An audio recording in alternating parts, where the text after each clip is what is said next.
नमस्कार, मी दीपाली. बालविश्व मराठी बेबी वर्ल्डमध्ये सर्वांचं मनापासून स्वागत. हिवाळ्याला सुरुवात झालेली आहे आणि लहान बाळासाठी किंवा लहान मुलांसाठी हिवाळा हा ऋतू खूप जास्त त्रासदायक ठरतो, कारण या ऋतूमध्ये लहान मुलं हे वारंवार आजारी पडतात. वारंवार बाळाला सर्दी, कफ, खोकला होतो, ताप येतो, बाळाच्या त्वचेच्या रिलेटेड ज्या समस्या आहेत या थोड्याशा वाढायला लागतात. बाळाला इनडायजेशनचा त्रास होतो, कॉलिक पेन असणं, स्टमक पेन आहे किंवा बाळाच्या पोटामध्ये गॅस होणं यासारख्या समस्या खूप जास्त वाढतात. आजच्या या व्हिडिओमध्ये मी हिवाळ्यामध्ये लहान बाळांना किंवा लहान मुलांना निरोगी ठेवण्यासाठी आणि हे जे काही हिवाळ्यामध्ये होणारे कॉमन प्रॉब्लेम्स आहेत यावरती बेस्ट सोल्युशन असणाऱ्या काही टिप्स आणि काही रेमेडीज तुमच्यासोबत शेअर करणार आहे. तुमच्याही बाळांना हिवाळ्यामध्ये निरोगी ठेवण्यासाठी हा व्हिडिओ शेवटपर्यंत पाहत राहा. व्हिडिओ आवडला तर व्हिडिओला लाईक, शेअर, कमेंट करा. चॅनलला नवीन असाल, आतापर्यंत सबस्क्राईब केलं नसेल तर सबस्क्राईब करा आणि शेजारी असणारे जे बेल आयकॉन आहे तेही प्रेस करा, जेणेकरून येणाऱ्या नवीन व्हिडिओचा अपडेट तुम्हाला मिळत राहील.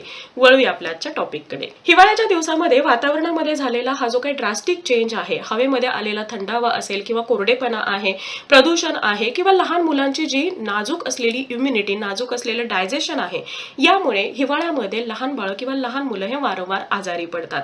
हिवाळ्यामध्ये सगळ्यात कॉमन प्रॉब्लेम कोणता असेल तर तो आहे सर्दी, कफ, खोकला. ही सर्दी जर लवकर बरी झाली नाही, खूप जास्त काळासाठी राहिली तर याचं रूपांतर कफ मध्ये होतो. हा कफ छातीमध्ये साठून राहतो, बाळाला तो बाहेर काढता येत नाही आणि त्याचं रूपांतर खोकल्यामध्ये होतं.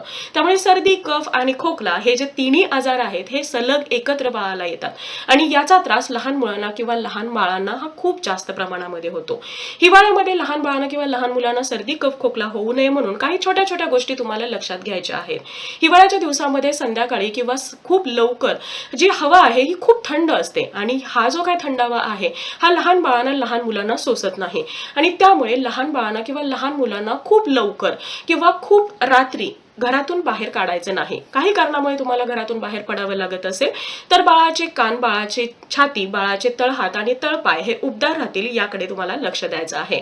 बाळाची छाती, कान, तळहात आणि तळपाय जर उबदार असतील तर बाळाचं पूर्ण शरीर हे उबदार राहतं आणि बाळाला हा जो काही हवेमधला थंडावा आहे हा बाधत नाही, म्हणजेच बाळाला सर्दी, कफ, खोकला हा होत नाही. या व्यतिरिक्त जेव्हा तुम्हाला बाळाला काही सर्दीची छोटीशी लक्षणं दिसत आहेत तर त्यावेळी पटकन तुम्हाला होम रेमेडीज करणं सुद्धा तेवढंच आवश्यक आहे. होम रेमेडीज मध्ये सगळ्यात पहिली आणि महत्त्वाची गोष्ट हिवाळ्यामध्ये खूप जास्त प्रभावी ठरते ती म्हणजे बाळाला वारंवार वाफ देणं. सर्दी असो किंवा नसो, जर दिवसातून तुम्ही एकदा बाळाला वाफ देत असाल तर बाळाला सर्दी, कफ, खोकला हा होणार नाही. आणि जेव्हा बाळाला सर्दी, कफ, खोकला असतो तर त्यावेळी तुम्हाला दिवसातून 2 ते 3 वेळा एकतर पाण्याची वाफ द्यायची आहे किंवा ओव्याची वाफ द्यायची आहे.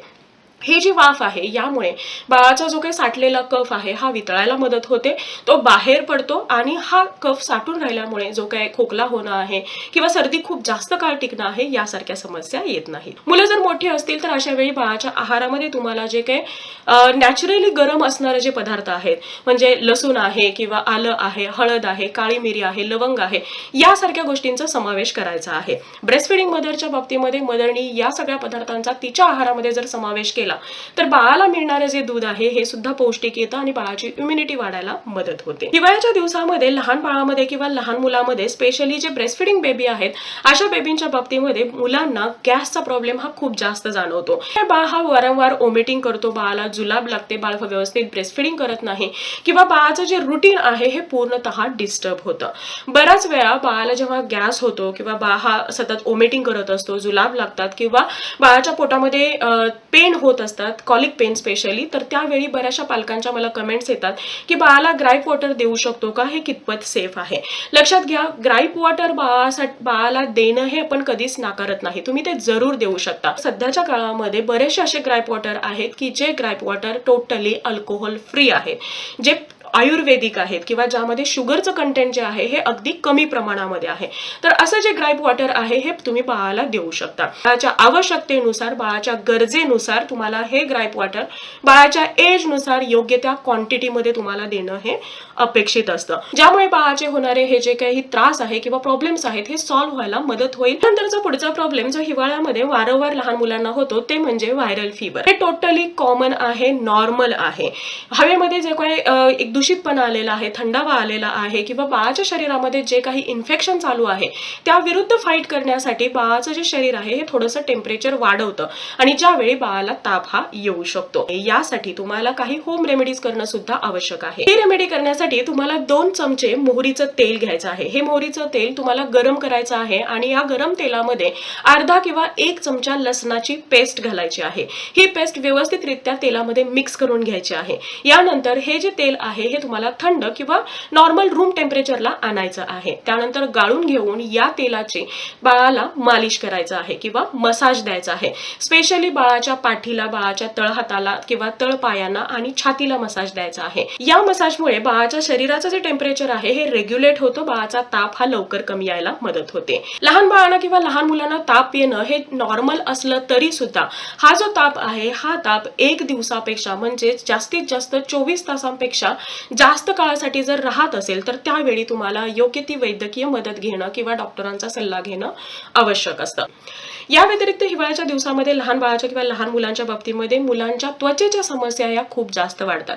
हवेमध्ये आलेला हा जो काही कोरडेपणा आहे, थंडावा आहे, यामुळे बाळाची नाजूक त्वचा ही लवकर डॅमेज होण्याची किंवा बाळाची नाजूक त्वचेची हानी होण्याची शक्यता असते. बाळाचे गाल असतील, कोपरे आहेत, ओठ आहे तर हे खूप जास्त फुटतात किंवा इथे रॅश येते. कधी कधी तर ही रॅश एवढी जास्त असते की यामधून ब्लड सुद्धा येऊ शकतं.